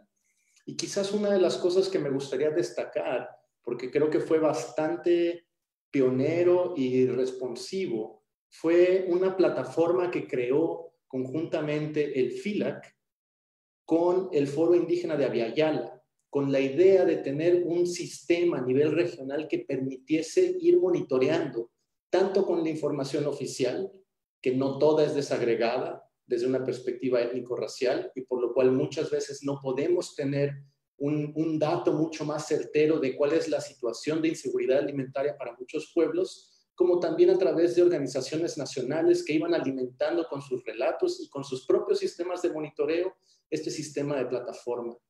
La plataforma es un centro de intercambio de información, de análisis y coordinación operativa, en el cual también ha habido un apoyo por parte de organismos internacionales y ha permitido tener algo, ¿no? Tener una primera idea de cuál es realmente la magnitud de la situación y entender muchas de las cosas que tanto Rosa como Miriam nos han colocado aquí. En particular, uno ve que los impactos socioeconómicos del COVID-19 están afectando de manera directa la seguridad alimentaria de los pueblos indígenas, pero de manera distinta. Es decir, recordemos que tenemos más de 826 pueblos en toda América Latina y evidentemente con situaciones demográficas, territoriales, con biomas, ecosistemas, prácticas más urbanas, prácticas más campesinas, ¿no? con una gran diversidad. ¿Y qué pasa? Hemos observado que aquellos pueblos indígenas que tenían sus sistemas alimentarios un poco mejor montados, que tenían más fuerza en ellos, han podido adoptar prácticas tradicionales de aislamiento que les ha permitido enfrentar la crisis de una mejor manera, versus algunos de aquellos pueblos que de alguna manera dependían más directamente de los sistemas alimentarios tradicionales de las zonas conurbadas. Entonces, en realidad lo que vemos es una gran combinación de innovación con conocimiento ancestral. Vemos que por un lado, muchos pueblos que tienen población migrante que han salido de sus comunidades, por ejemplo, yo soy de Oaxaca, yo soy del sur de México, y en la región de la Mixteca hay población migrante indígena durante muchos años, que llegan hasta los Estados Unidos. Y en estos momentos de necesidad han aumentado las remesas. Entonces uno ve un grado impresionante de solidaridad comunitaria y de cohesión social dentro de estos pueblos y grupos que pese a haber salido de sus comunidades nunca dejaron atrás su identidad y siguen participando activamente de lo que es su cultura y de la perpetuación de su identidad indígena. uno también ve que hay prácticas tradicionales de aislamiento. Uno ha visto cómo también han generado e implementado sistemas y redes de monitoreo y vigilancia, partiendo de experiencias que tenían con monitoreo forestal comunitario a través de drones y aunque ahora lo están llevando también a niveles de vigilancia sanitaria. Han revivido y se han restaurado muchas redes de intercambio de semillas nativas. Y en lo general he escuchado algo que me parece fascinante, que es esta idea del regreso a las prácticas tradicionales de la agricultura de subsistencia, de la caza, de la recolección, de la pesca artesanal, que demuestran esta capacidad de adaptación y de resiliencia que es única entre los pueblos indígenas y en lo particular de las mujeres indígenas. También hemos visto el uso de la radio comunitaria para poder difundir y dar informaciones específicas en las distintas lenguas y un esfuerzo organizado de lucha y reivindicación por parte de las organizaciones para pedir que se les incluya en los planes, tanto en las estrategias y en los planes de mitigación al COVID, pero también en los planes de reactivación económica. Algo que a mí me dejó maravillado y que tuvimos la oportunidad de apoyar un poco desde FAO fue una experiencia específica de las mujeres Wayuu en la Guajira colombiana, que durante mucho tiempo siempre han tenido prácticas tradicionales con el tejido, como lo es en el caso de Guatemala y El Salvador, que hacen unas cosas espectaculares. Y aquí el contexto de la pandemia pues ha generado un impacto muy fuerte en sus medios de vida, tanto en la posibilidad de recibir a veces algunos turistas o de poder comercializar y llevar productos a centros de distribución. Y eso llevó a la digitalización de las plataformas de comercio, inclusive permitiendo que hubiese una plataforma online específica de las mujeres Wayuu que el día de hoy está comercializando artesanato y permitiendo que estos productos lleguen a distintos puntos.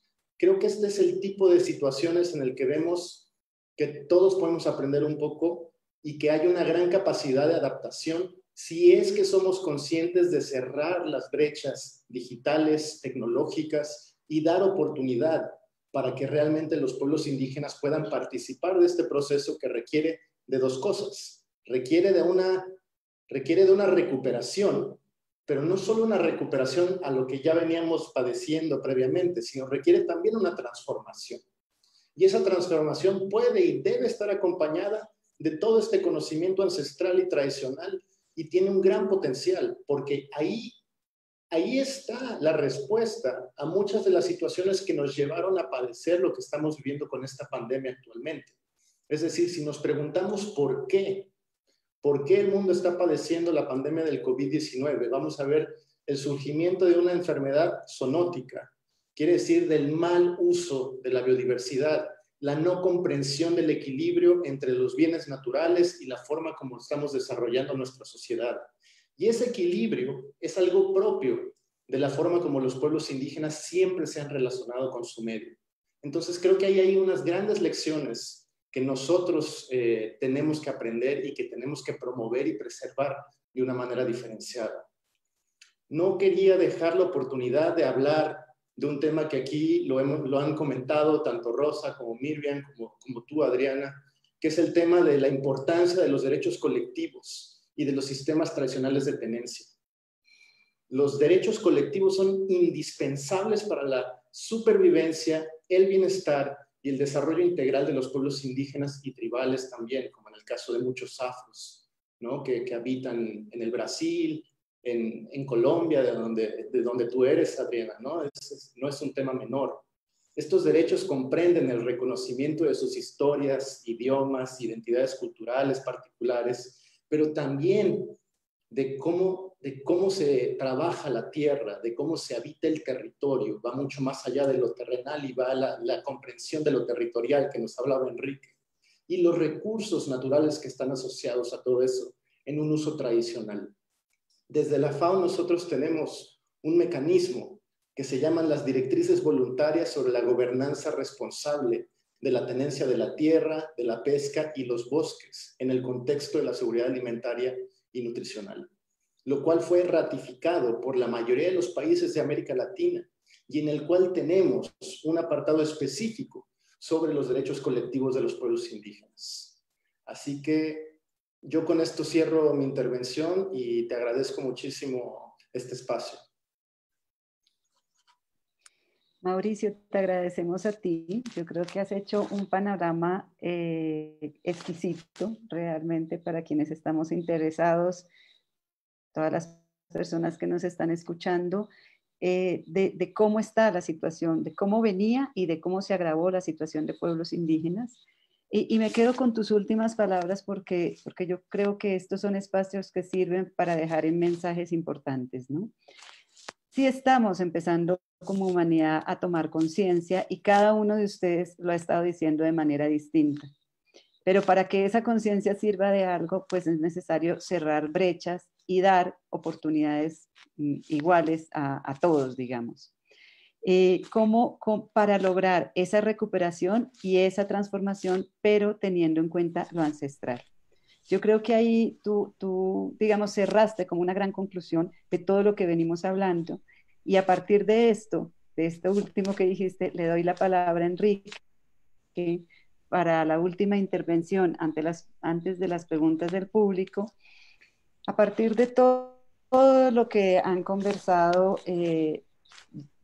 tan vívido, tan pasional, tan profundo, tan preocupante, tú nos puedes dar como de alguna manera de conclusiones, por qué son importantes estos conocimientos y estas prácticas tradicionales relacionadas con la agricultura, la pesca, el pastoreo y la alimentación para enfrentar situaciones como la pandemia y cómo esto de alguna manera se relaciona con la mitigación o la posible mitigación del cambio climático. Enrique.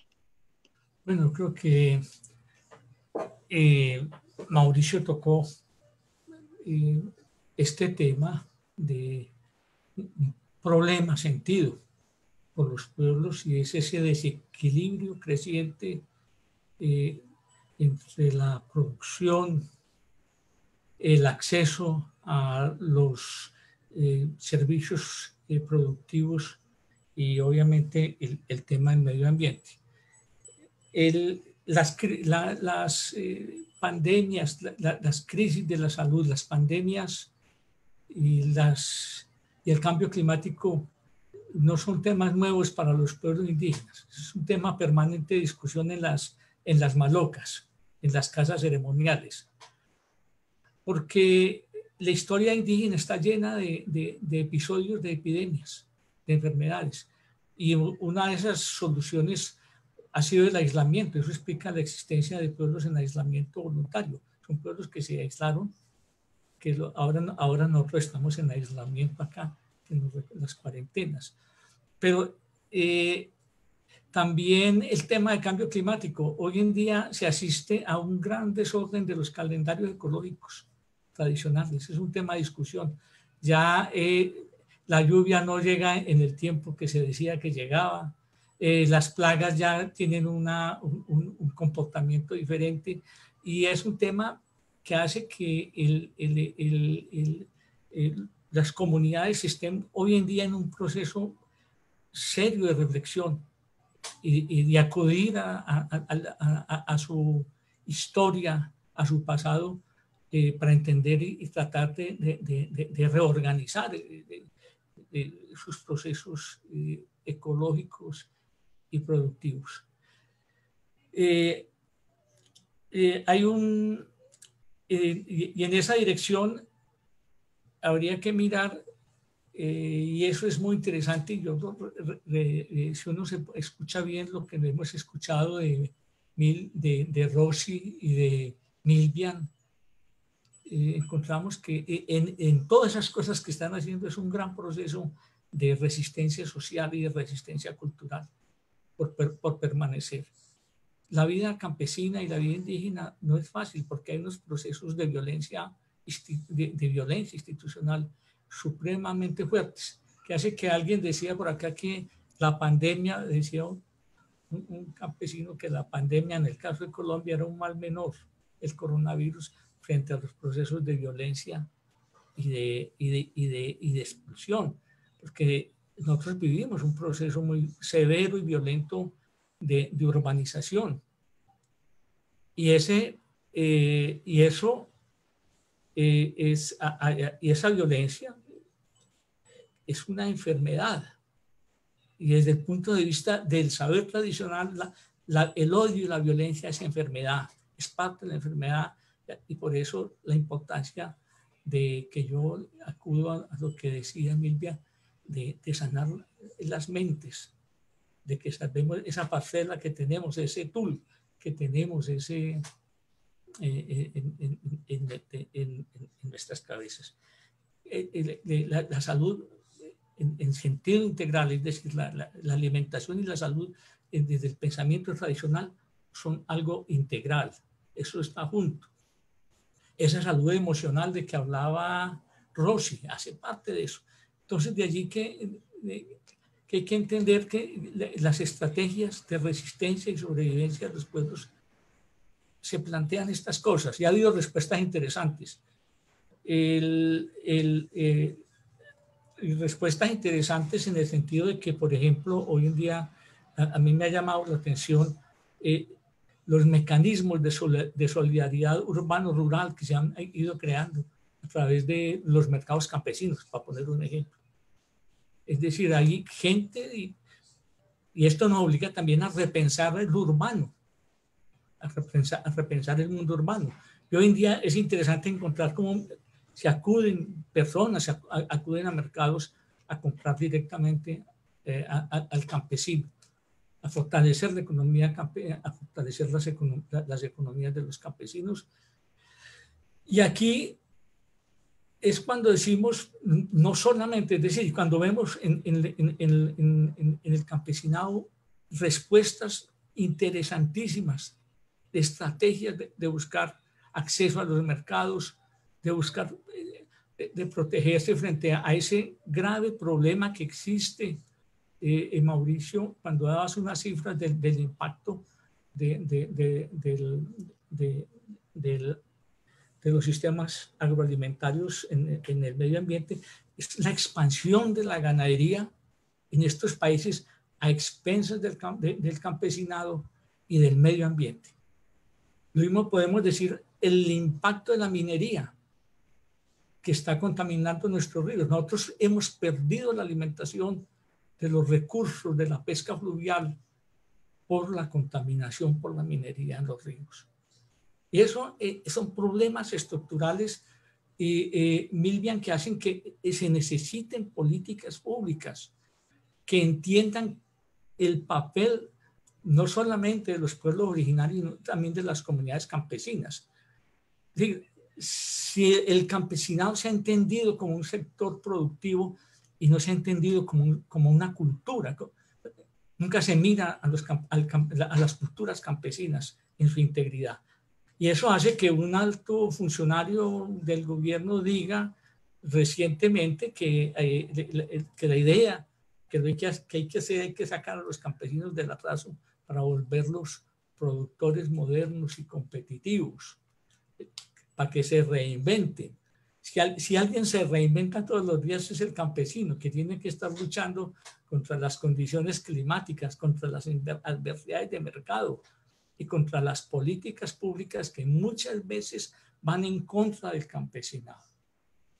Esa es una realidad. Hay una retórica del desarrollo rural, pero cuando uno mira y se acerca a la realidad, encuentra de que realmente los beneficios no le están llegando al campesinado. En Colombia, en un hecho particular, nosotros tenemos una legislación muy garantista en el tema indígena y eso ha generado también un fenómeno muy interesante, la reindianización de campesina. Los campesinos han tenido a buscar protegerse y rebuscar sus raíces. De todas maneras, los pueblos indígenas, las comunidades campesinas provienen también de los pueblos originarios. Entonces, aquí vamos a encontrar unos retos y unos desafíos, digamos, estructurales de la economía que tienen que ver con decisiones públicas, y ahí la importancia. Y lo otro, con lo que ustedes anotaban del trabajo que hay que hacer por fortalecer los procesos de autonomía local de gobernanza alimentaria. Eso hay que fortalecerlo, esa capacidad, y sobre todo también buscar alternativas. Ir al conocimiento tradicional es muy importante, sobre todo explorar la importancia y la riqueza que tiene el uso de la biodiversidad alimentaria. Yo trabajo el tema de las cocinas, mi trabajo es ir a destapar ollas para las casas, porque uno, si tú miras y destapas esas ollas, ves qué come la gente, puedes hacer una gran radiografía del estado y de la situación de una comunidad. Y hemos desarrollado una metodología que hemos llamado los diálogos de la cocina, donde alrededor de la cocina comienza a gestarse y a darse una reflexión sobre todo la situación del sistema alimentario.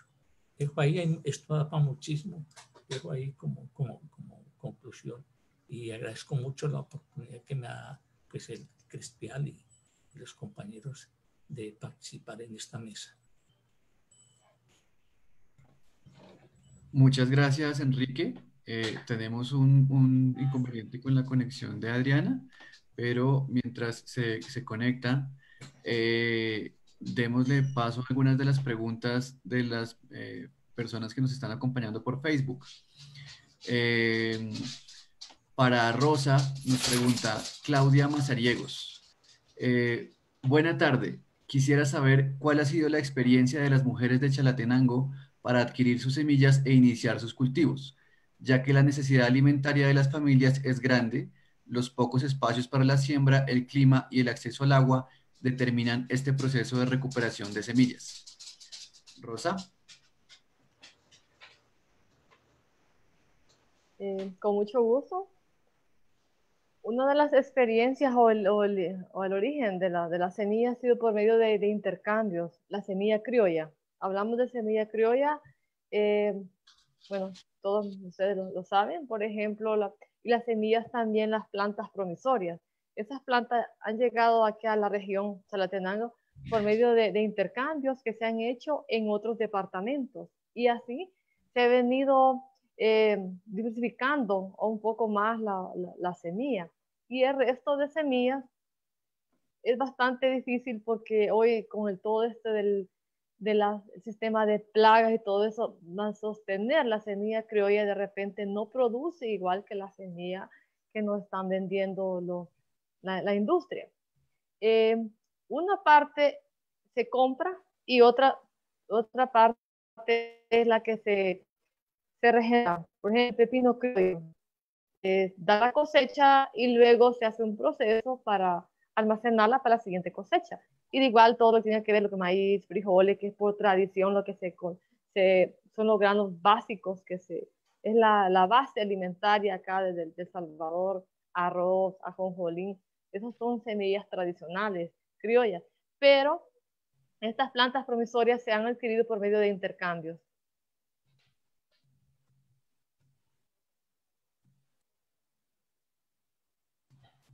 Muchas gracias, Rosa. Continuemos entonces con otra pregunta. Para Milvian, pregunta Gindrid Archila. Muy buenas tardes a todas y todos.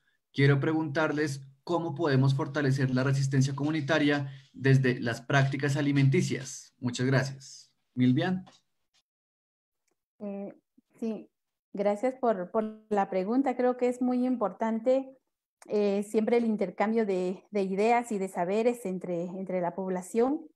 Nosotras en la organización practicamos la metodología de campesino a campesino o campesina a campesina, que es bueno, no es más que intercambiar las ideas, los saberes, las experiencias de lo que se va trabajando, no solo en el campo, sino también en la cocina. Para nosotras ha sido muy importante elaborar un recetario de comida tradicional. Tenemos una cartilla que lleva ya más de 60 recetas tradicionales de diversas formas de consumir lo que hay en las huertas, lo que hay en la parcela, lo que se saca del sistema Milpa. Y eso es muy importante porque tenemos una red de promotoras, tenemos 20 promotoras que trabajan en las comunidades, con las comunidades, y estas experiencias que se generan entre las comunidades pues se intercambian, y eso hace que se fortalezcan esos conocimientos de las propias comunidades para salvaguardar entre sí de manera colectiva estos saberes. Yo creo que también es muy importante la organización. La organización comunitaria es fundamental para poder resguardar no solo los conocimientos, sino también fortalece las relaciones entre las personas. Y en el marco de esta pandemia sabemos que las relaciones interpersonales no deben de estar aisladas, no podemos estar distanciados de esa manera, sino poder fortalecer cada vez más ese relacionamiento entre las personas a través del compartir los saberes que se tienen. Creo también que es muy importante que en este proceso se pueda recuperar la memoria histórica, la identidad, puesto que son elementos fundamentales para enriquecer, para recuperar esas recetas tradicionales que nutren a las personas. Muchas gracias, Milvian. Ya regresé. Enrique, una pregunta para ti de Norma Lebrand. Pregunta, Enrique comentó la necesidad de que existan medidas estatales para salvaguardar los sistemas alimentarios. Me gustaría que amplíe un poco en qué tipo de medidas pueden generar los estados para esta salvaguardia. Bueno, hay unos factores estructurales que obran en contra de las economías campesinas. Una es, por mencionar algunos, el intercambio desigual entre el campo y la ciudad. El campesino vende muy barato y compra insumos muy costosos. Por eso siempre está trabajando a pérdida. Y su fundamento es el trabajo familiar. El tema de la tierra. El tema de la tierra, el derecho a la tierra, es decir, la reticencia de los estados a adoptar medidas de reforma agraria, por ejemplo, o de limitación del latifundio improductivo. Lo que decíamos, la creciente la ganaderización. La ganaderización, nosotros cada vez perdemos recursos naturales y muchos de estos procesos de ganaderización van contra las economías indígenas y campesinas. Estos son simplemente unos ejemplos de medidas que se podrían, que exigen decisiones públicas. El tema de la minería que contamina los ríos afecta las economías. Para poner un ejemplo muy nuestro, es decir, el tema de la aspersión con glifosato, con defoliantes para el control, para combatir los cultivos de uso ilícito, van en contra de las economías, generan daños. Son decisiones públicas, son decisiones pero hay decisiones que deberían tomar, que realmente que se considerara las economías campesinas, no con la visión productivista, sino que se miraran también que los servicios que presta el campesinado, las economías campesinas indígenas a la sociedad en su conjunto. La conservación del recurso agua, que es necesario. La conservación de la biodiversidad cultivada, el tema de las variedades, que es un tema que trabaja Mauricio, el tema de las variedades, que hacen parte de nuestra seguridad alimentaria. Nosotros, uno de los dramas que estamos viviendo es la pérdida de variedades. Y con la pérdida de una variedad estamos perdiendo la experiencia de cientos de generaciones de agricultores que producen una variedad de frijol, una variedad de maíz, una variedad de una raíz de yuca. Y hemos perdido variedad, hemos perdido esas pérdidas de las variedades. O sea, Entonces, fuera de eso no hay, por ejemplo, decisiones políticas públicas para enfrentar los problemas fitosanitarios que viven, que se viven en la producción agropecuaria. Estos son algunos ejemplos que ameritan que existan realmente políticas públicas integrales que atiendan al campesinado y no lo metan en el conjunto, porque meten el campesinado en el conjunto de los productores rurales. Entonces, eso hace, por ejemplo, que los incentivos que van dirigidos a los pequeños productores se queden en manos de los grandes productores. En fin, estos son ejemplos simplemente de cómo desde lo público se pueden adoptar medidas que contribuyan a la permanencia y a realmente hacer que el campesino tenga una vida digna y que realmente evite, porque el proceso de migración campo-ciudad es un proceso muy fuerte y es porque en el campo no hay oportunidades, y si no se brindan oportunidades al campesino en el campo de la educación, en el campo de la salud, es muy difícil que la gente permanezca. Y se permanece como un proceso de resistencia, como nos lo mostraron las compañeras que escuchamos. Enrique, muchas gracias. Y para Mauricio, de Estefanía Romero Rojas. Hola, me gustaría saber cómo creen que podemos abordar o hacernos cargo de la urbanización de los territorios rurales. Es preocupante en Chile esta situación. ¿Qué opinan de los huertos urbanos como forma de resistencia en la ciudad? Mauricio. Muchísimas gracias. Mira, yo creo que hay que reconocer las tendencias urbano-rurales en toda América Latina y aceptarlas como son, pero también construir, como decía Enrique, una vida digna para todos, independientemente de si el contexto es más urbano o si es más rural.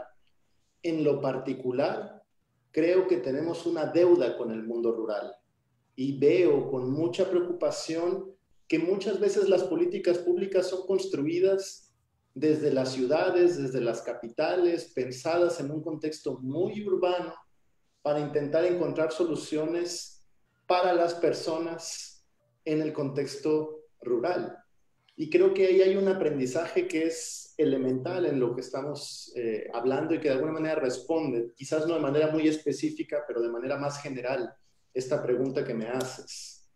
Creo que lo primero es empezar a construir políticas públicas desde el territorio.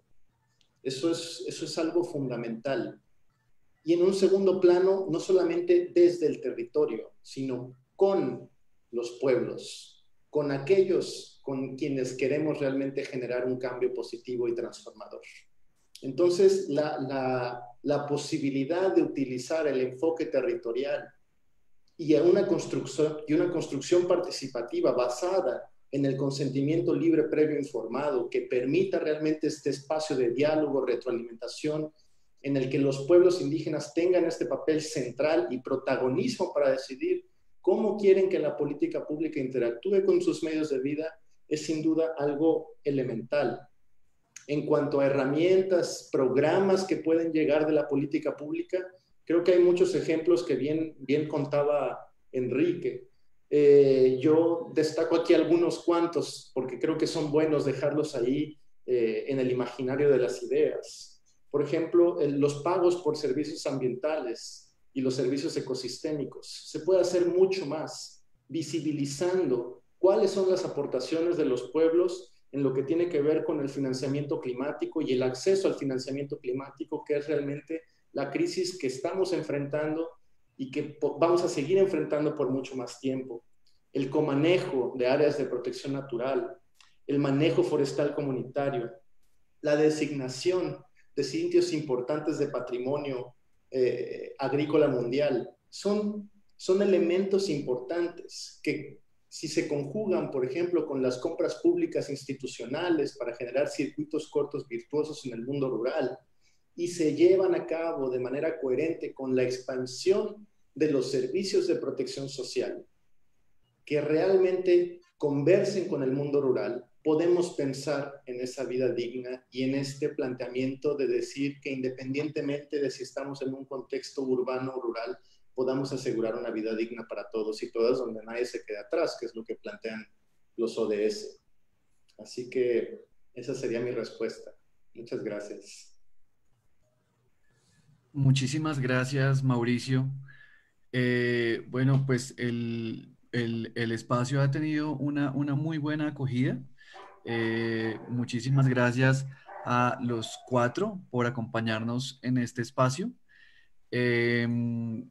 Ya para darle el cierre al espacio de la sesión, le damos la palabra a Adriana, nuestra directora general. Adri.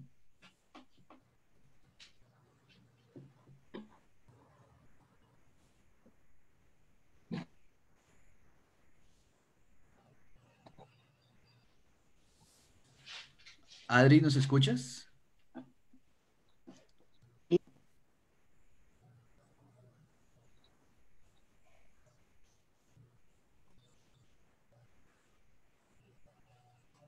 Creo que estamos... Adri, ¿nos escuchas?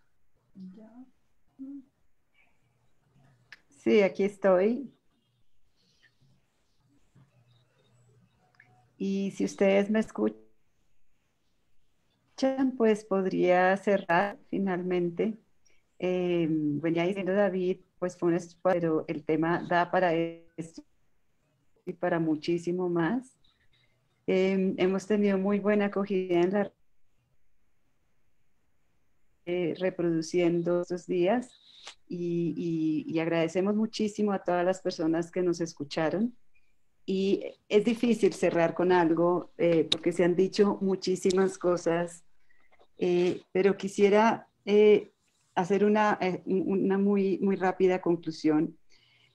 Creo que lo que estamos viviendo todos en nuestras casas, en nuestras políticas, en lo rural, en lo urbano, es la evidencia de ese desequilibrio, Mauricio, ¿no? Que lo mostró con datos, y es un desequilibrio donde lógicamente las comunidades, los pueblos originarios y los campesinos, que tanto ha nombrado Enrique también, pues son mucho más vulnerables, tanto al COVID como a las políticas que se han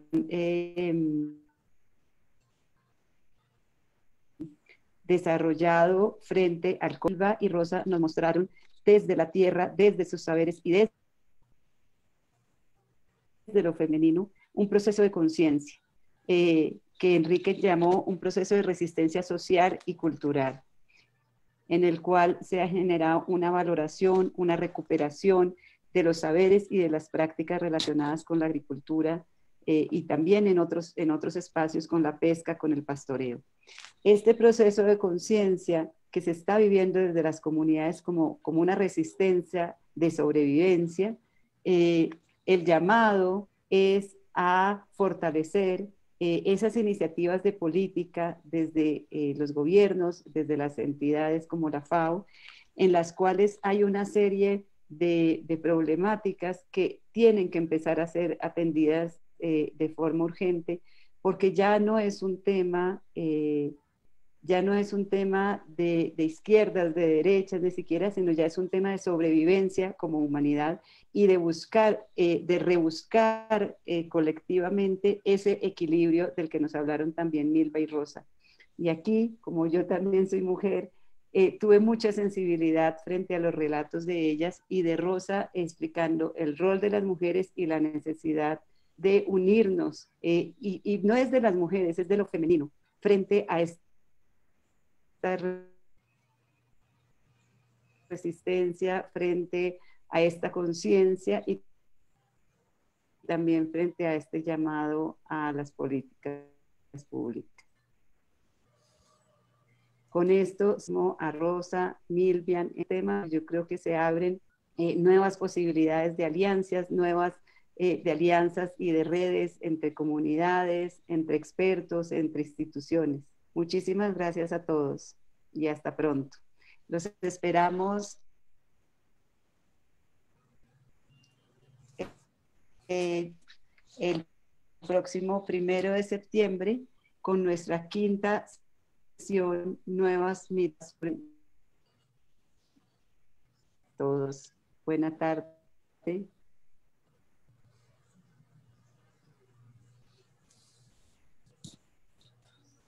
Buena